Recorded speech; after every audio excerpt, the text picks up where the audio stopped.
Hey guys, మీలో ఎంతమంది రీసెంట్గా గ్రాడ్యుయేట్ అయ్యారు నాలాగా?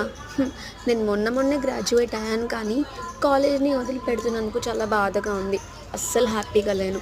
ఎందుకంటే 4 ఇయర్స్ లైఫ్ కదా, ఫ్రెండ్స్, ఫ్యాకల్టీ, అబ్బో చాలా చాలా చాలా ఎంజాయ్ చేసామన్నమాట. సో ఇది మా కాలేజ్. బాగుంది కదా, గ్రీనరీగా, ఇంకా ఎన్వైర్న్మెంట్ ఇక్కడైతే చాలా బాగుంటుంది. ఒక్కసారి మీరు కాలేజ్కి వచ్చారంటే అస్సలు వదిలిపెట్టరు, అంత బాగుంటుందన్నమాట. సో ఇన్ జనరల్ మనం కాలేజ్లో ఫ్యాకల్టీ గురించి పట్టించుకోం, కానీ అవుట్ సైడ్ ఎన్వైర్న్మెంట్ గురించి, ఇన్ఫ్రాస్ట్రక్చర్ గురించి ఎక్కువ పట్టించుకుంటాం. ఎందుకంటే అవుట్ సైడ్ బాగుంటేనే కదా మనకి ఫుల్ హ్యాపీ అనిపిస్తుంది. ఎస్, ఇదన్నమాట మా కాలేజ్. బాగుంది కదా. సో మీలో ఎంతమంది మీ కాలేజ్ని మిస్ అవుతున్నారు అనేది నాకు కమెంట్స్లో చెప్పండి. ఎందుకంటే నేనైతే చాలా మిస్ అవుతున్నాను.